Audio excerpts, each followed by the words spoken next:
U rekhodiwa ha Ewangeli. Lavhelesani, thetshelesani ni tshile.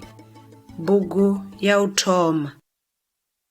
I thoma nga ha Mudzimu, tswikiso, ndumeliso. Hedzi khonani, iḓani ni gude nga ha vhaṅwe vhathu vhe vha tshila u thoma shangoni, zwe Mudzimu vha ita navho zwi ri funza nga vhuḓalo nga ene muṋe, muthihi wa ngoho. Lavhelesani kha tshifanyiso tshi re ngomu ha bugu tswuku musi ni tshi khou thetshelesa khasethe. Tshi na dzipfunzo dzi bvaho kha bugu ya Mudzimu i re Bivhili. Musi ni tshi pfa muungo,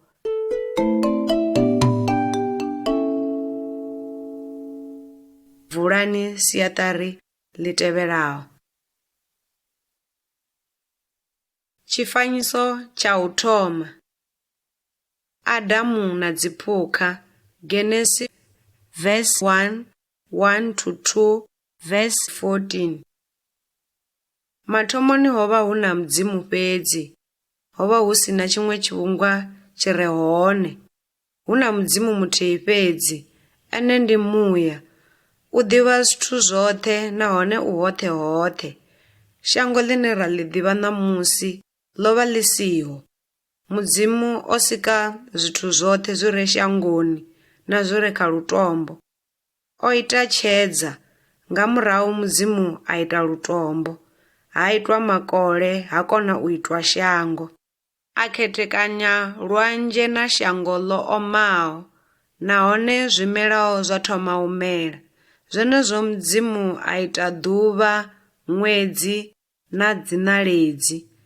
Zwenezwo Mudzimu a ita zwithu zwoṱhe zwi tshilaho shangoni na ngomu lwanzheni. Munna a re kha tshifanyiso hetshi ndi Adamu. Ndi ene muthu wa u thoma we a vhuya a tshila. Mudzimu o mu ita a tshi bva kha buse ḽa shango.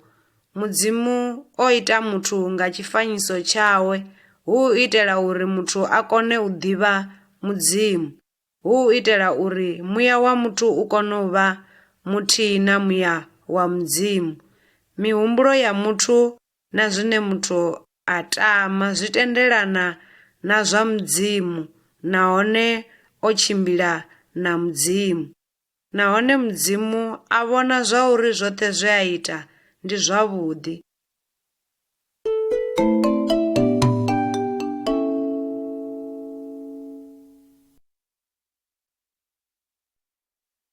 Tshifanyiso tsha vhuvhili.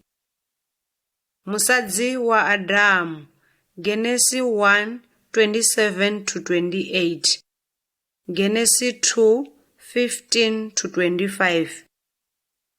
Mudzimu a vhea Adamu tsimuni yavhuḓi i vhidzwaho pfi Edeni, a mu vhudza uri a i vhavhalele. Hovha hu na miri ya tshaka dzoṱhe, hu tshi katelwa na muri wa vhutshilo. Adamu o vha e na mitshelo yavhuḓi ya tshaka dzoṱhe ya u ḽa. Mudzimu a tendela Adamu a tshi ri na dziphukha dzoṱhe na zwiṋoni. Ndi musi hu na zwiduna na zwisadzi zwa zwivhumbwa zwoṱhe. Zwo vha zwi sa ofhi muthu nahone zwi sa mudini. Ho vha hu sina khonani yo fanelaho Adamu. Ngauralo Mudzimu a vhumba musadzi ane a vha khonani ya Adamu. Mudzimu a ita uri Adamu a eḓele khofhe khulu. Mudzimu a bvisa luvhabvu a vhumba musadzi. Mudzimu a mu ḓisa kha munna. Munna na musadzi ndi musi vhe fhedzi, hone vho vha vhe si na ṱhoni. Ndi musi vha tshi amba na Mudzimu sa dzikhonani, nahone ho vha hu si na u ṱungufhala, lufu kana vhuvhi fhethu afho hu mangadzaho.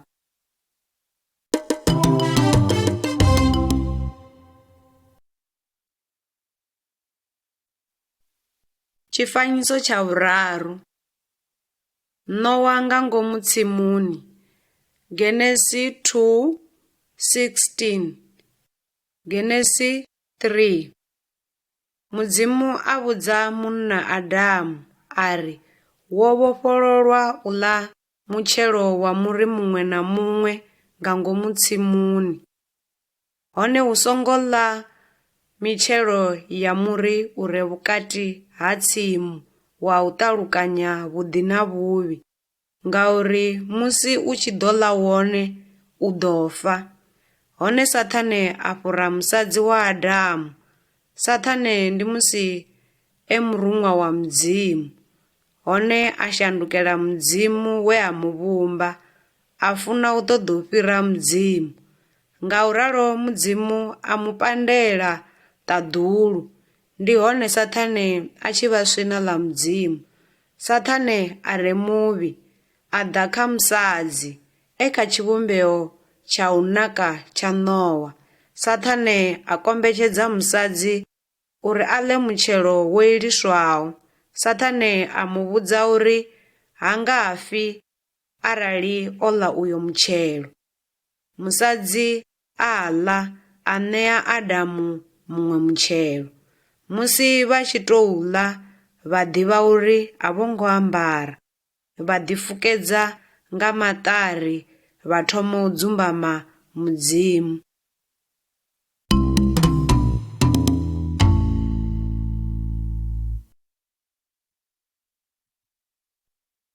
Tshifanyiso tsha vhuṋa. Adamu na Efa vhe nnḓa ha tsimu. Genesis 3:14-24. Hafha kha hetshi tshifanyiso ri vhona zwe zwa itea musi Adamu a songo thetshelesa Mudzimu. Mudzimu a ṱarafa Adamu nge a si thetshelese ndaela yawe. Hone tsha u thoma Mudzimu a ri kha Nowa, nge wa ita hezwi, wo seṅwa kha zwoṱhe zwi tshilaho na kha dziphukha dzoṱhe. U bva tshenetsho tshifhinga Saṱhane a mbo ḓi vha swina ḽa Mudzimu na muthu. Mudzimu a porofita uri mbeu ya Adamu na musadzi wawe i ḓo kunda Saṱhane.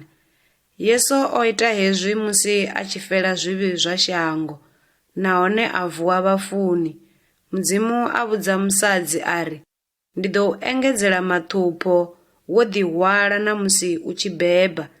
Mudzimu a ri kha Adamu, nge wa thetshelesa musadzi wau nahone wa ḽa muri, mavu o seṅwa. Ngauralo o vha a tshi fanela u shuma nga maanḓa u itela uri a kone u wana zwiḽiwa na zwa vha muṱa wawe u vhuya u swika a tshi fa. Mudzimu a pandela Adamu tsimuni. Adamu a ira musadzi uri ndi Efa, zwi tshi amba uri tshilaho. A beba vhana nga ene.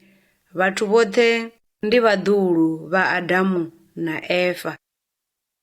Adamu na Efa na vhathu vhoṱhe nga murahu havho vha na vhuvhi, nahone vhuvhi hovhu vhu fhandekanya na Mudzimu na vhaṅwe vhathu.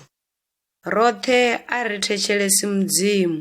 U sa thetshelesa ndi tshivhi, ngauri ri a tshinya, ri a fa, hone hu na fulufhelo na uri Yesu ane a tshila u na maanḓa a u ri tshidza kha maanḓa a zwivhi na Saṱhane.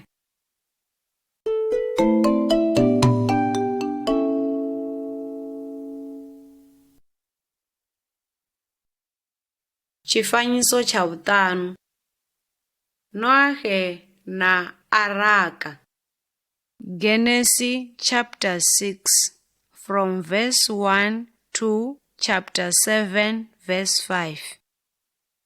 Vhana vha Adamu na Efa na lushaka lu tevhelaho vha vha vhanzhi vhanzhi.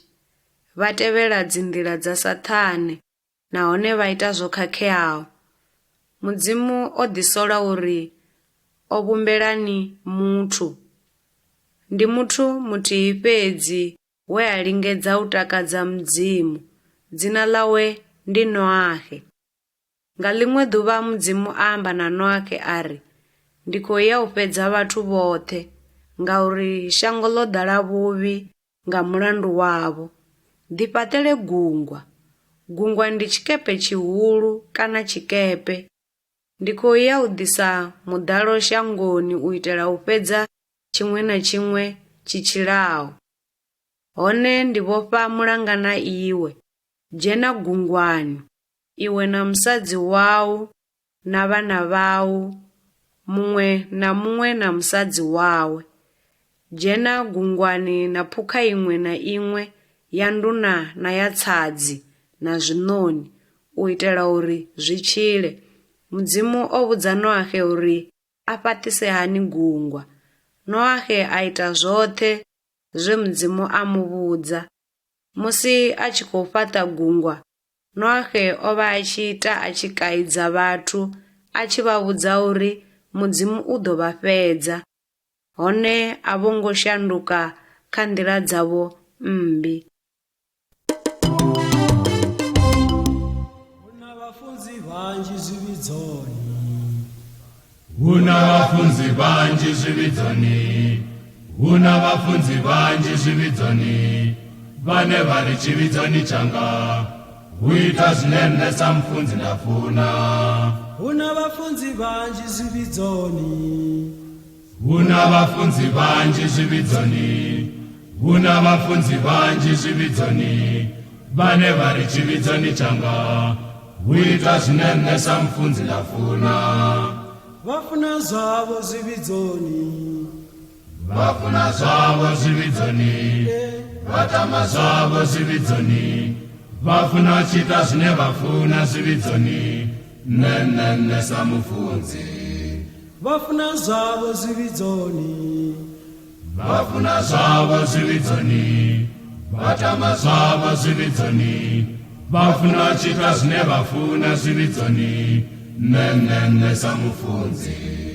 tshivhidzo ndi tsha Yesu, tshivhidzo ndi tsha Yesu, vhatendi ndi vha Yesu, mufunzi washu ndi Yesu. tshivhidzo ndi tsha Yesu, vhatendi ndi vha Yesu, mufunzi washu ndi Yesu. tshivhidzo ndi tsha Yesu, tshivhidzo ndi tsha Yesu, vhatendi ndi vha Yesu, mufunzi washu ndi Yesu. tshivhidzo ndi tsha Yesu, vhatendi ndi vha Yesu, mufunzi washu ndi Yesu. ngo ndiva maṅwalo, ndiva maṅwalo, ndiva maṅwalo, ndiva maṅwalo, ndiva maṅwalo, ndiva maṅwalo, ndiva maṅwalo vhe vhafunzwa nga vha maṅwalo. ndiva maṅwalo, ndiva maṅwalo, ndiva maṅwalo, ndiva maṅwalo, ndiva maṅwalo, ndiva maṅwalo, ndiva maṅwalo vhe vhafunzwa nga vha maṅwalo.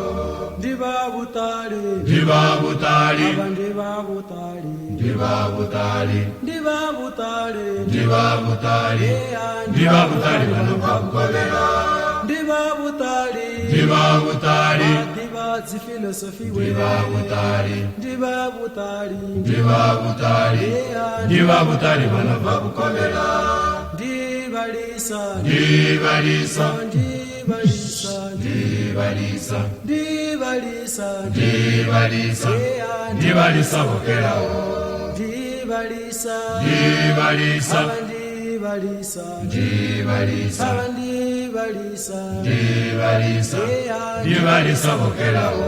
ndivashumeli, ndivashumeli, ndivashumeli, ndivashumeli, vashumani zvanuwe, ndivashumeli, ndivashumeli vasina miraḓo.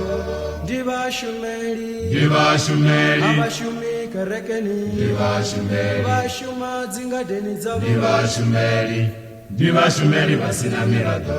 ndivalavelesi, ndivalavelesi, ava ndivalavelesi, ndivalavelesi, ndivalavelesi, ndivalavelesi, ndivalavelesi vhofhofhulaho.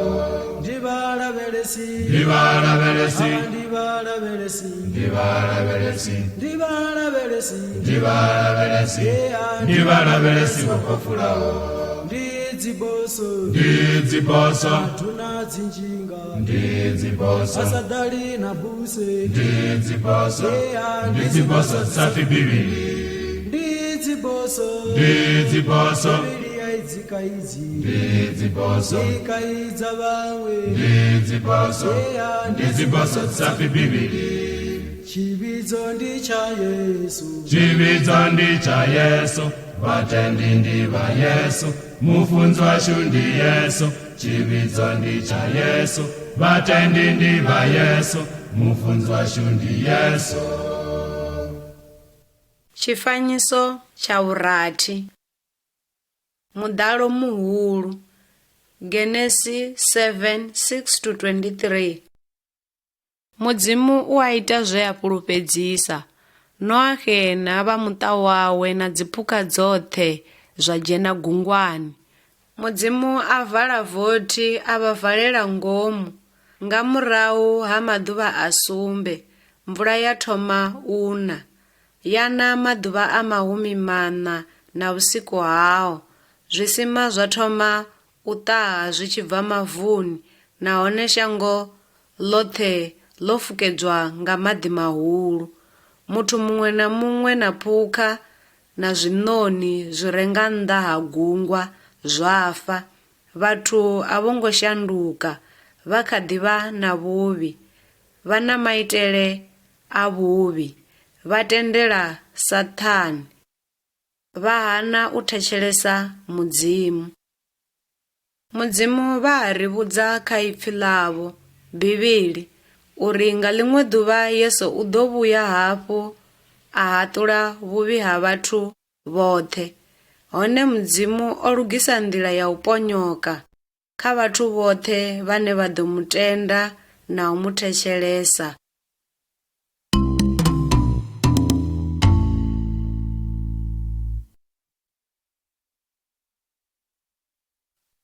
Tshifanyiso tsha vhusumbe. Musengavhadzimu na pfulufhedziso ya Mudzimu. Genesi chapter 8 from verse 1 to chapter 9 verse 17. Noahe na vha muṱa wawe na dziphukha dzoṱhe vho vha ngomu gungwani u fhira ṅwaha woṱhe. Mvula ya vhuya ya tsha na maḓi a oma kha shango. Vha bva gungwani. Ndi hone Noahe a tshi fhaṱela Mudzimu aḽetare. Sa musi vha tshi khou i vhona hafha, a itela Mudzimu tshiṱhavhelo nga dziṅwe phukha, a dzi fhisa kha aḽetare. Mudzimu hezwi zwa mutakadza, a vhea musengavhadzimu lutomboni, a fhulufhedzisa uri ha tsha ḓo dovha a fhedza zwoṱhe zwi tshilaho nga maḓi mahulu. Musengavhadzimu ndi tshiga tsha uri humbudza pfulufhedziso ya Mudzimu. Humbulani pfulufhedziso ya Mudzimu. Hone humbulani vho zwa uri Mudzimu vha ḓo haṱula shango hafhu. Tshifhingani tshiḓaho u ḓo fhedza shango nga mulilo. Havho vhane vha fhulufhela Mudzimu na u muthetshelesa a vho ngo fanelwa u ofha zwine zwa ḓo itea. Kha vha thetshelese murena Yesu Kristo, ndi hone vha sa ḓo tshinyadzwa tshoṱhe.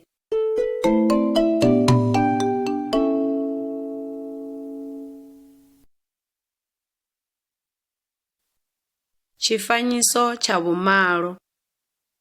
Mutsheto wa Babele. Genesi 11:1-9. Vhathu vhoṱhe vha shangoni vha bva kha vharwa vhararu vha Noahe. Mudzimu o vha vhudza uri bebani ni ande na uri vha ṱuwe vha yo dzula hoṱhe hoṱhe shangoni. Vhathu vhoṱhe vho vha vha tshi amba luambo luthihi, nahone ndi musi vha sa funi u balangana na shango ḽoṱhe. A vho ngo thetshelesa Mudzimu. Vha humbula u fhaṱa muḓi muhulu une ṱhodzi yawo ya guma nṱha makoleni. Mudzimu vha vhona muḓi uyo na ṱhodzi yawo. A vhonavho na u sa thetshelesa havho na u ḓihudza. Ndi hone Mudzimu a tshi ri, havha vhathu ndi tshithu tshithihi nahone vha amba luambo luthihi. Kha ri tsele fhasi ri vha fhiriṱanye. Ri fhiriṱanye luambo u itela uri vha si tsha pfana. Kha tshifanyiso hetshi, vhathu a vha khou pfana na luthihi. Ngauralo vha litsha u fhaṱa uyo muḓi muhulu, vha ṱuwa vha ya u dzula fhethu ho fhambananaho. Nga mulandu wa u sa thetshelesa havho, ndi zwine ngazwo zwino ra vha na nyambo nnzhi. Musi ri sa thetshelesi Mudzimu, ri ita tshivhi. Tshivhi tshi fhandekanya muthu na Mudzimu, nahone tshi a fhandekanya vho muthu na vhaṅwe vhathu. Kha ri thetshelese Mudzimu, ri mu fulufhele nga misi yoṱhe.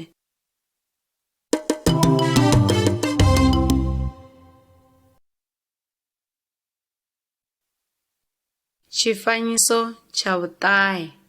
Yobo a tshi luvha Mudzimu. Yobo 1:1-12. Hafha ri khou vhona munna a no vhidzwa Yobo u khou ṋekedza tshiṱhavhelo tsho fhiselwaho kha Mudzimu. Yobo u luvha Mudzimu muthihi wa ngoho, nahone ha ngo funa u tevhela dzinḓila dza Saṱhane. Yobo o vha e na vharwa vhasumbe na vhananyana vhararu, nahone a ita tshiṱhavhelo o imela vhana vhawe, a humbela khangwelo ha Mudzimu arali vho khakhela Mudzimu nga iṅwe nḓila.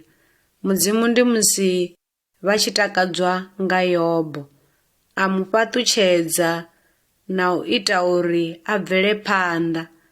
Yobo o vha e na sambi ḽihulu ḽa zwifuwo, nahone o vha e na vhalanda vhanzhi.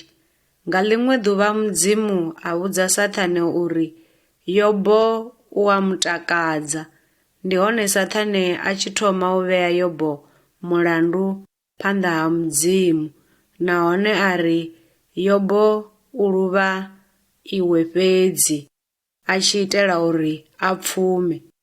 Saṱhane a ri kha Mudzimu, arali vha tshi nga dzhia tshiṅwe na tshiṅwe tshine Yobo a vha natsho, ndi hone a tshi ḓo vha sema. Mudzimu o vha a tshi zwiḓivha zwa uri Saṱhane ndi muzwifhi, na uri Yobo o vha e munna muvhuya we a vha a tshi funa u takadza Mudzimu. Ngauralo Mudzimu a tendela Saṱhane uri a dzhie tshiṅwe na tshiṅwe tshine Yobo a vha natsho, a tshi linga Yobo.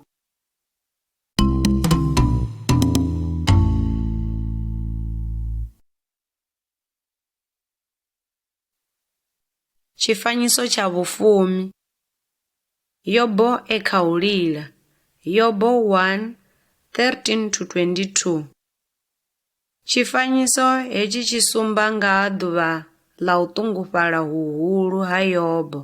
Vhalanda vhawe vha mu ḓisela mafhungo a ṱungufhadzaho. Mulanda wa u thoma u ḓa a tshi tou gidima a mu vhudza uri maswina o vhulaha vhalanda vha Yobo na uri vho tswa kholomo na dongi dzoṱhe. A saathu fhedza u amba, muṅwe mulanda a vha o swika, a ri mulilo wo wela dzingu na vhalisa, nahone wa vhulaya vhoṱhe. Mulanda wa vhuraru a ḓa u vhudza Yobo uri maswina o vha tshoṱela, nahone o tswa dzigamela dzoṱhe. Muṅwe mulanda a ḓisa mafhungo o vhifhesaho kha oṱhe. A ri, vhana vhau ndi musi vha tshi khou ḽa, vhoṱhe ndi musi hu tshi ḓa ḓumbu ḽa wiselwa nnḓu iyo fhasi, vha vhulahwa vhoṱhe. A tshi pfa hezwi, Yobo a vheula ṱhoho yawe, a wela fhasi mavuni nga u vhaisala, a ri, Mudzimu ndi musi o nṋea. Mudzimu o dovha a dzhia. Dzina ḽa Mudzimu nga ḽi rendwe. Naho zwithu hezwi zwoṱhe zwo itea, Yobo ho ngo tshinya, ho ngo halifhela Mudzimu.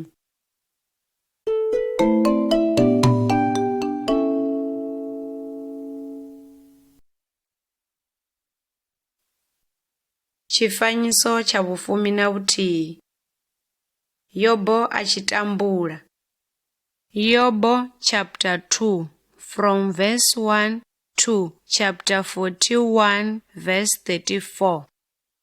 Saṱhane o zwi vhona zwa uri Yobo u kha ḓi hulisa Mudzimu, Ndi hone Saṱhane a tshi ri kha mudzimu, arali u tshi nga vhaisa muvhili wa Yobo, u ḓo u sema. Mudzimu a tendela Saṱhane uri a linge Yobo hafhu. Saṱhane a ḓisa vhulwadze vhu shushaho kha lukanda lwa Yobo. Yobo a bvela nnḓa, a ḓifhala zwilonda zwawe nga tshikwati tsho pwyasheaho tsha khali. Mufumakadzi wawe a ri, sema mudzimu ufe.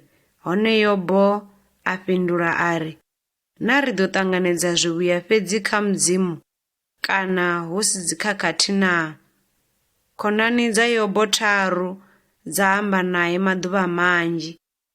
Dza lingedza u wana tshivhangi tsha u tambula hoṱhe ha Yobo.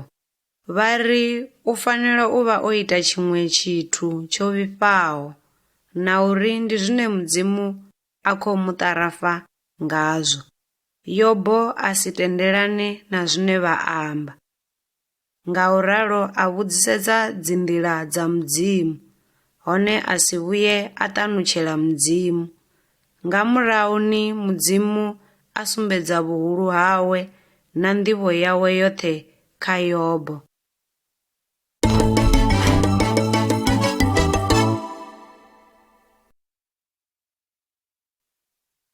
Tshifanyiso tsha vhufumi na vhuvhili. Yobo a pfumiswa. Yobo 42:1-17. Kha tshifanyiso hetshi Yobo a vha wavhuḓi na u pfuma hafhu. Ndi ḓo vha vhudza uri hezwi zwo itea hani. Musi Yobo a tshi ṱangana na mudzimu, a thoma u ḓivha uri mudzimu ndi muhulu hani, a ḓisola nga ngoho.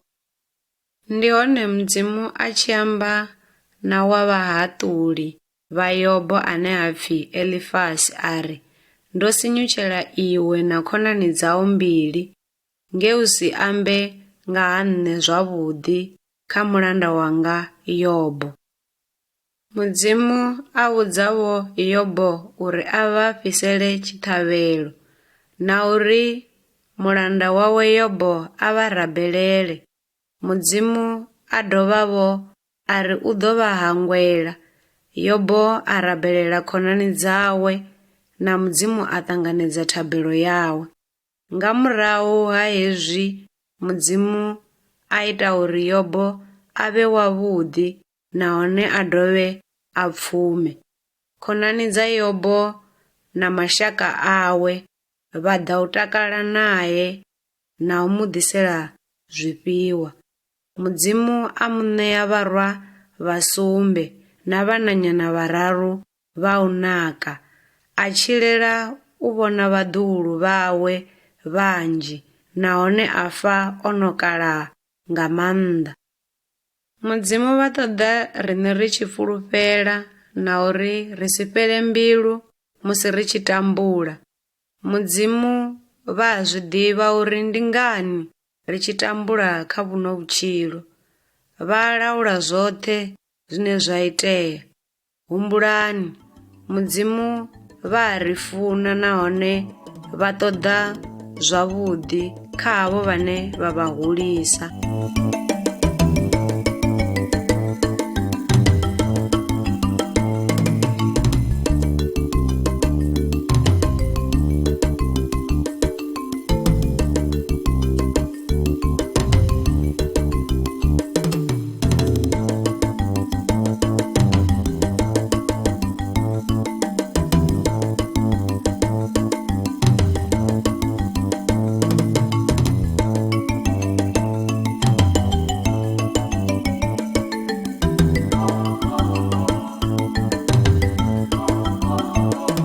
Bugu ya u thoma. Tswikiso. Dzikhonani, imani ndi ni vhudze nga ha munna a no pfi Abrahamu. O thetshelesa mudzimu, nahone nga ene vhathu vhanzhi vho fhaṱutshedzwa. Lavhelesani kha tshifanyiso tshi tevhelaho musi ni tshi pfa mubvumo.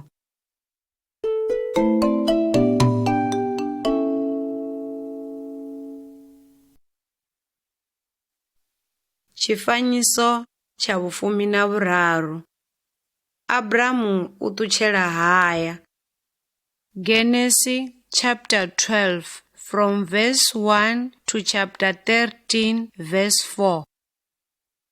Kha ichi tshifanyiso ni khou vhona munna no pfi Abramu, mufumakadzi wawe Sarai, muḓulu wawe Loto na vhalanda vhavho.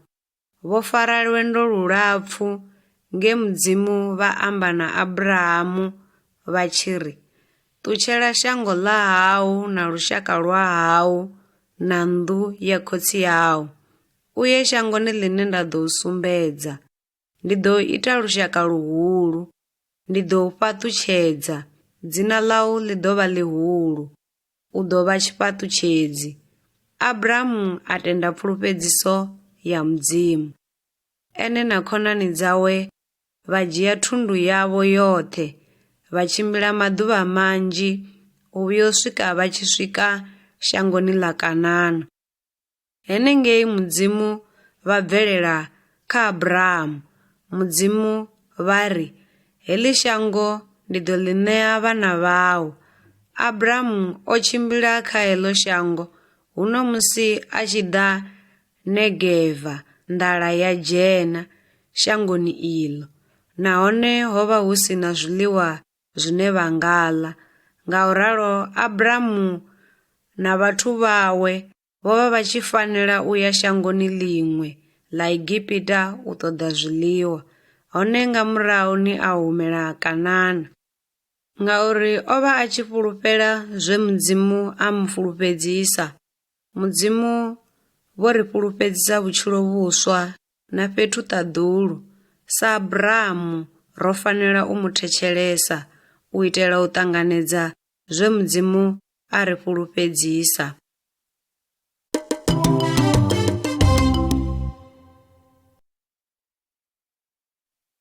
Tshifanyiso tsha 14. Abramu na Loto. Genesis 13:5-18. Abramu na Loto vho tshila fhethu huthihi Kanana. Ndi musi vhe na zwifuwo zwinzhi zwe na pfulo ya vha i sa vhalingani vhe fhethu huthihi. Ndi zwe vhalisa vha Abramu na vha Loto vhalwa. Ngauralo Abramu a ri kha Loto, nṋe na iwe ri songo lwa nga tshashu kana vhukati ha vhalisa vhanga na vhau, ngauri ri vhana vha muthu muthihi. Abramu a vhudza Loto uri a nange tshipiḓa tsha hune a funa. Loto a ḓi ṱoḓela havhuḓi ene muṋe na zwifuwo zwawe. Ngauralo o nanga govha ḽo nonaho ḽa mulamboni wa Yorodani, he ha vha hu na miḓi ya u dzula hone. Loto a ṱuwa a ya a dzula kha iḽi govha tsini na muḓi u no pfi Sodom. Vhathu vha Sodomo ndi musi vhe vhavhi nga maanḓa, vho sinyusa Mudzimu.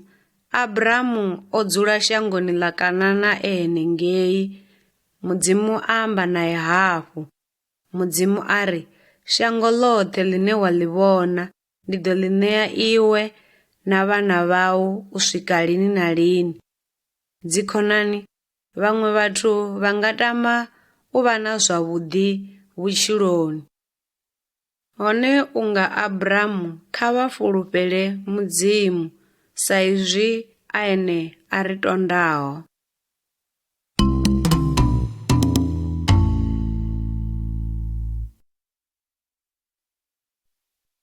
Tshifanyiso tsha 15. Abramu a ṱangana na khosi ya mulalo. Genesis 14:1-24. Musi Loto a tshi dzula govhani, nndwa ya vuwa. Loto na vha muṱa wawe vha thubiwa na vhathu vhoṱhe vha Sodoma. Ngauralo Abramu na vhathu vhawe vho ḓiṱamaho vha ya u thubulula Loto. Vha kunda maswina, vha tshidza vhoṱhe vho thubiwaho na thundu yavho. Vha tshi huma nndwani vha ṱangana na khosi. sa musi vha tshi zwi vhona kha tshifanyiso. Dzina ḽa khosi ndi Melekezedeke. Ndi musi khosi ya muḓi u no pfi Salema, zwino amba uri mulalo. O vha a tshi luvha mudzimu wa ngoho na u takadza mudzimu, a ḓisa vhurotho na veni ha Abrahamu. Abrahamu a luvha phanḓa ha Melekezedeke na u mu ḓisela zwifhiwa. Khosi ya Sodomo o vha a tshi ṱoḓa u ṋea Abrahamu zwifhiwa zwa u tshidza vhathu, hone Abrahamu o vha a sa funi u ṱanganedza tshithu kha khosi heyi mmbi. Dzikhonani, kha ri nge Abrahamu ri sa tevhele dzi nḓila dza vhathu vhavhi, vha ri isa dzikhomboni fhedzi na lufuni. Fhungo ḽa mudzimu, Bivhili ḽi ri funza uri Melekezedeke o vha a tshi tou nga murena Yesu Kristo. Ri fanela u hulisa na u tevhela murena Yesu, ngauri nḓila dzawe dzi isa kha mulalo na u funwa nga mudzimu.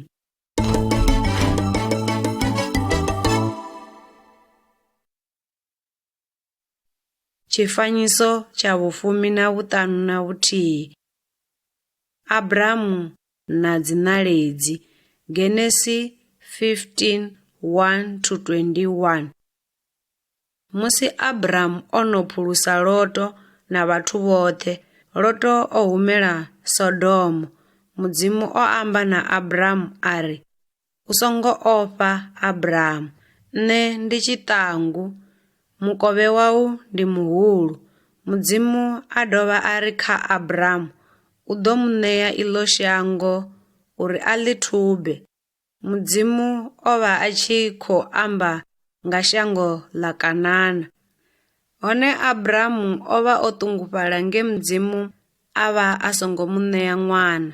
Nga zwenezwo mudzimu vha dzhia Abrahamu vha bvela naye nnḓa vha ri, lavhelesa, lingedza u vhala dziṋaledzi, u ḓo vha na vhaḓuhulu vhanzhi vhanzhi, vha ḓo anda vharalo.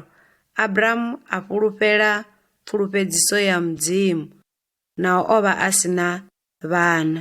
Mudzimu ndi musi vha tshi takadzwa nga Abrahamu. Dzikhonani, mudzimu vha funa ri tshi tenda na u thetshelesa maipfi a bugu yavho, Bivhili, ngauri ndi vhone mudzimu ra maanḓa oṱhe. Ngauralo na riṋevho ri ḓo ṱanganedza dzipfulufhedziso dza mudzimu. U fana na Abrahamu, ri ḓo vha vhudza nga hezwi nga murahu.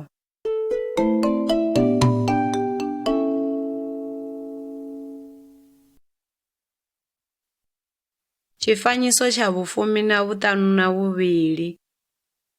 Ṅwana Ishmaele. Genesis chapter 16 from verse 1 to chapter 17 verse 22. Lavhelesani kha tshifanyiso. Abrahamu u na ṅwana wa mutukana. Abrahamu o dzula Kanana miṅwaha ya 10, hone o vha a tshe o lindela u ṱanganedza zwe mudzimu a mu fulufhedzisa, nge Sarai musadzi wawe a vha a sathu vha na ṅwana. Sarai o vha e na mulanda wawe we a vha a tshi pfi Hagara.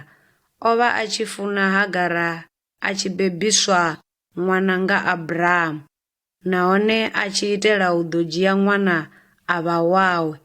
Hoyo ndi musi hone maitele nga itsho tshifhinga. Ndi hone Hagara a tshi vha muimana nga Abrahamu, nahone Sarai a mu itela vivho.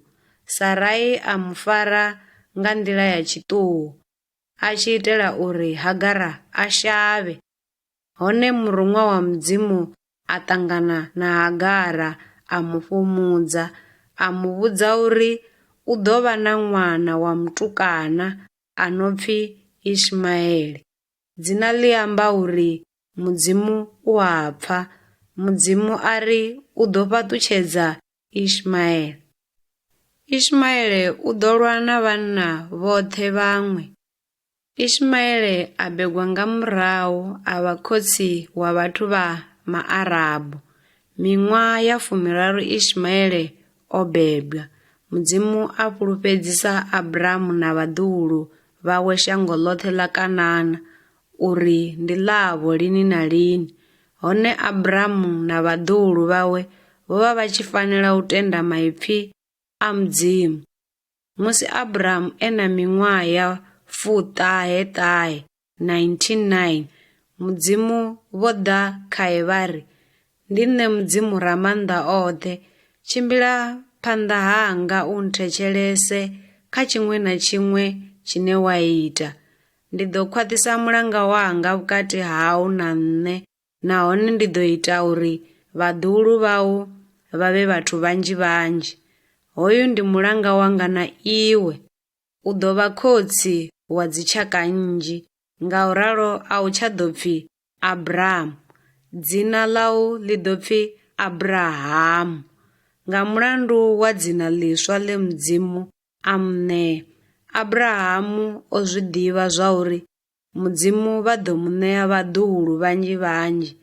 Mudzimu vha dovha vho vha ri kha Abrahamu, shango ḽoṱhe ḽa Kanaana ndi ḓo ḽi ṋea iwe na vhaḓuhulu vhau vha tevhelaho, nahone ndi ḓo vha Mudzimu wavho.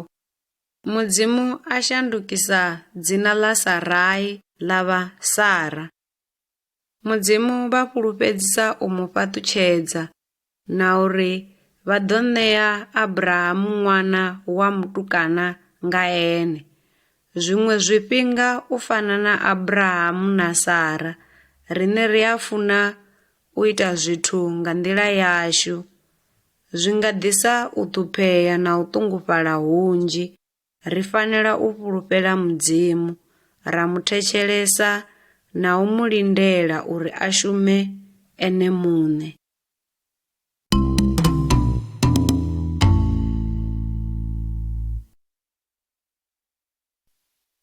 Tshifanyiso tsha 15.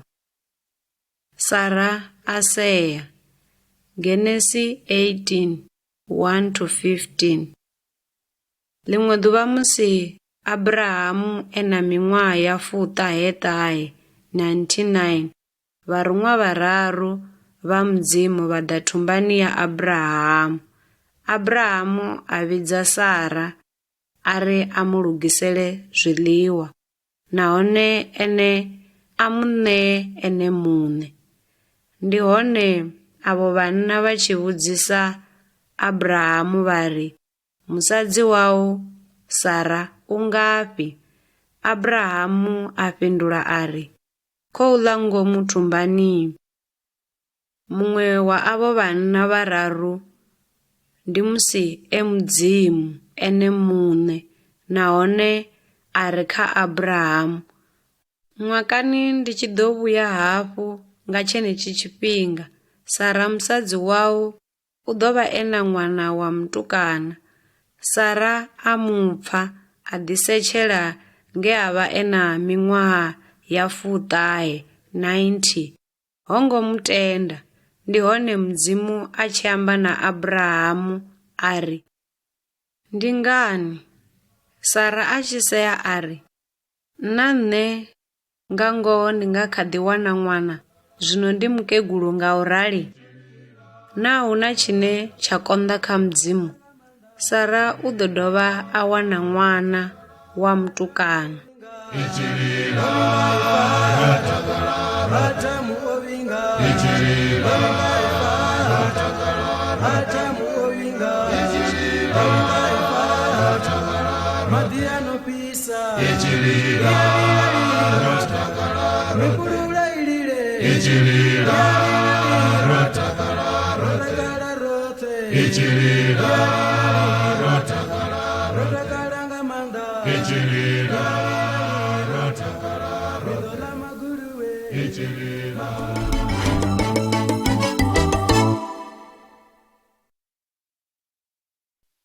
Tshifanyiso tsha 15. Abrahamu a tshi rabelela Sodoma. Genesis 18 from verse 16 to chapter 19 verse 29.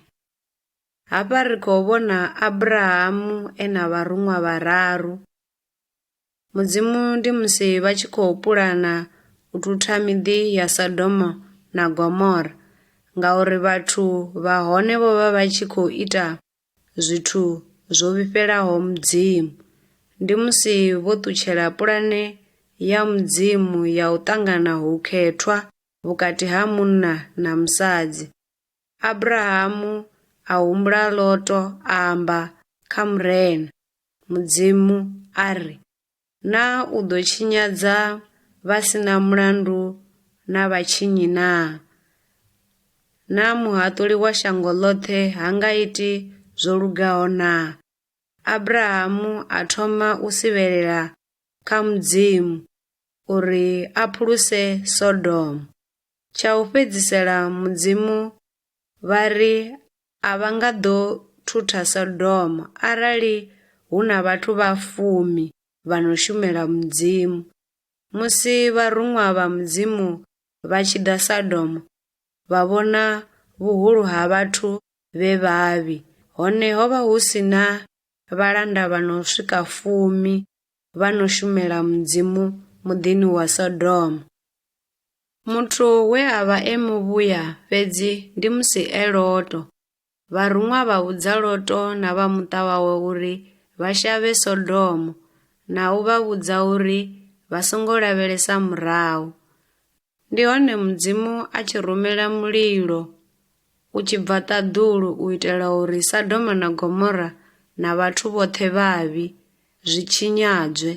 Musi Loto na vha muṱa wawe vha tshi khou shavha, mufumakadzi wawe o rembuluwa a lavhelesa murahu, a shanduka a vha tshiunga tsha muno. Abrahamu o humbela Mudzimu uri a tshidze vhathu vhoṱhe vha re vhavhuya, hone Loto fhedzi na vhananyana vhawe vhavhili vha tshidzwa.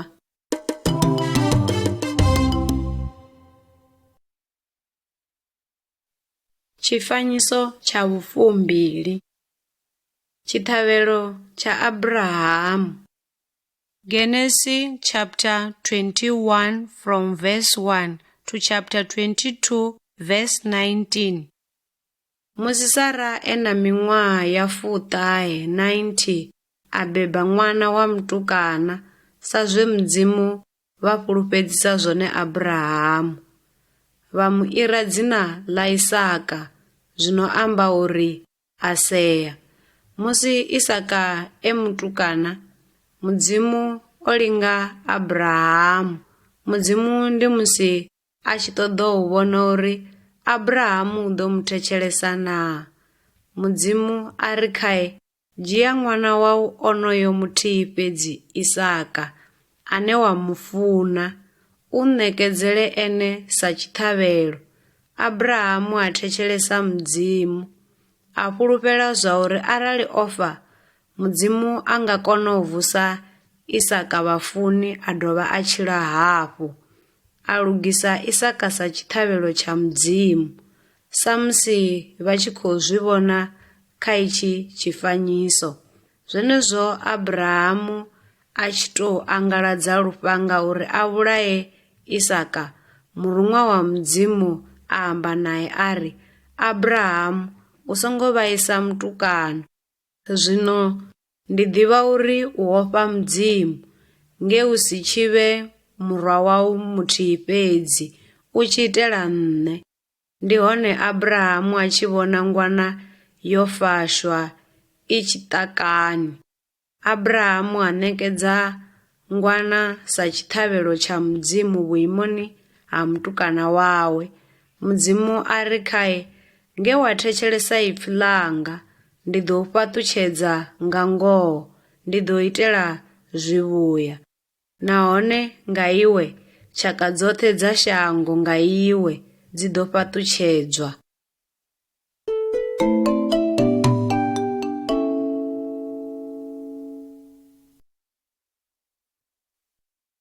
Tshifanyiso tsha 21.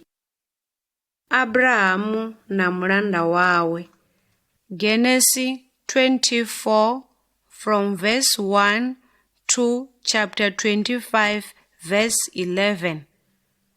Musi Abrahamu ono kala nga mannḓa a vhidza mulanda wawe ari, mpfulufhedzise uri u ḓo humela shangoni ḽa hashu wa ya kha mashaka anga wa yo ṱoḓela murwa wanga Isaka musadzi. Abrahamu o vha a sa funi Isaka a tshi ṱutshela shango ḽe Mudzimu a vha fhulufhedzisa, kana u mala musadzi a tshi bva kha vhasadzi vha Vhakanana. Mulanda a thetshelesa Abrahamu a tshimbila a ya muḓini wa Nahoro. Henengei a humbela Mudzimu uri a muthuse u wana musidzana muṱuku wavhuḓi wa Isaka, musidzana wa lunako muṱuku a no pfi Rebeka a bva muḓini a tshi ḓa u ka maḓi tshisimani. A takalela u kela maḓi mulanda wa Abrahamu na dzigamela dzawe dza 10. Mulanda a ḓivha zwa uri Mudzimu o muthusa kha hoyu musidzana na uri ndi ene musidzana we a vha a tshi khou muṱoḓa. A zwi tumbula zwa uri ndi musi e muḓulu wa murathu wa Abrahamu. Mulanda a luvha Mudzimu we a fhindula thabelo yawe na we a mu endedza a mu isa kha mashaka a muṋe wawe. Ngauralo Rebeka a vha musadzi wa Isaka. Abrahamu o fa musi e na miṅwaha ya 175.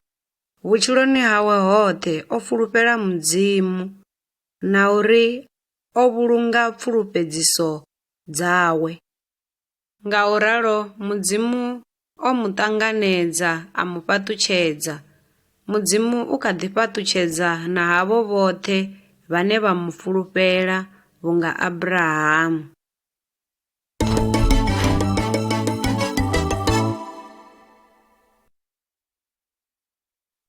Tshifanyiso tsha 22. Yesu a bebwa. Mateo 1:18-25, Vhagalata 4:4-5. Ipfi ḽa Mudzimu ndi ḽa ngoho, Mudzimu ha zwifhi. Mudzimu o fhulufhedzisa Adamu uri u ḓo rumela munangi wawe muthihi u kunda Saṱhane. Vho kaidza Noahe vha ri vha ḓo tshinyadza havho vha re vhavhi. Mudzimu vho sumbedza Yobo zwa uri vha funa hezwi zwi re zwivhuya kha riṋe. Vho sumbedza Abrahamu zwa uri vha vhulunga pfulufhedziso dzavho. Kha tshifanyiso hetshi vha khou vhona ṅwana ane a pfi Yesu. O bebwa shangoni ḽa Israele, ḽe kale ḽa vha ḽi tshi vhidzwa u pfi Kanana. Dzina ḽa mme awe ndi Maria we a bva kha lushaka lwa Abrahamu na Isaka. Maria ndi musi e musidzana a sa ḓivhi munna musi a tshi beba Yesu. Yesu o vha a si na khotsi a re muthu. Khotsi yawe ndi Mudzimu muthihi wa ngoho. Yesu ndi ene eṱhe ane a ḓisa dziphaṱhutshedzo kha shango ḽoṱhe. O vha o ḓela u khunyeledza dzipfulufhedziso dza Mudzimu, u kunda Saṱhane na uri humisela murahu ha Mudzimu.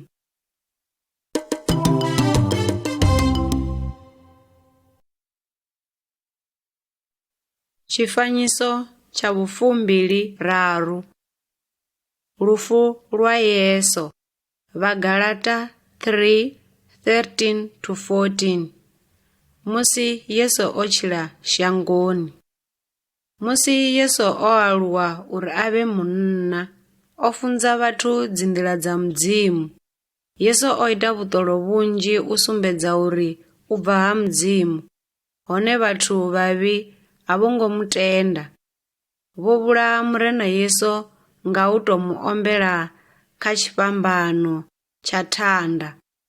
Ḽiswole ḽo mu rumbula kha lurumbu nga pfumo, ḽi tshi ṱoḓa u vha na ngoho ya uri o fa. Dzikhonani, Mudzimu vho vhudza Adamu uri u ḓo fa arali o ḽa mutshelo wa muri wa vhukati ha tsimu. Roṱhe a ro ngo thetshelesa Mudzimu, nahone ro linganwa nga lufu lwa lini na lini. Vha ḓo zwi limuwa zwa uri Mudzimu vho ṋekedza Abrahamu ngwana ya tshiṱhavhelo vhuimoni ha Isaka. Ngauralo Mudzimu vho ṋekedza murwa wavho eṱhe Yesu Kristo uri a fe vhuimoni ha vhathu vhoṱhe, uri a vhe tshiṱhavhelo tsha zwivhi zwashu. Zwivhi zwashu zwo ri fhandekanya na Mudzimu. Yesu ndi ene nḓila ya u humela ha Mudzimu. Kha vha humbule uri Mudzimu vho ri kha Adamu vha ḓo rumela muṅwe uri a kunde Saṱhani. Havho vhane vha fhulufhela na u thetshelesa Yesu, maanḓa a Saṱhane o vunḓekanywa. Mudzimu vho ita pfulufhedziso i fanaho na ya Abrahamu. Mudzimu vho ri nga vhana vha Abrahamu tshaka dzoṱhe dza shango dzi ḓo fhaṱutshedzwa. Heyi phaṱhutshedzo ya u tshila na Mudzimu tshoṱhe ya ḓo nga muṋe washu Yesu Kristo. Ri nga kona u ṱanganedza heyi phaṱhutshedzo ya Mudzimu nga u tenda murena Yesu na u mu thetshelesa.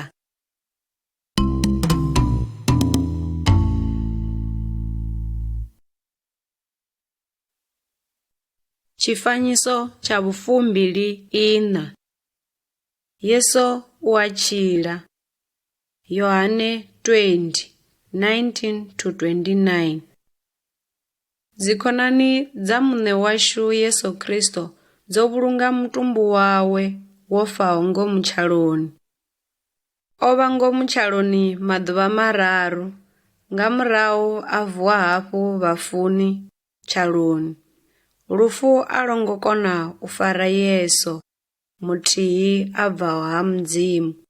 Yesu o ḓisumbedza kha vhafunziwa vhawe a ima vhukati havho. Vhoṱhe vho mangala, vha akhamala. Muṅwe mufunziwa ane a pfi Thoma, ndi musi e siho musi Yesu a tshi ḓa khavho.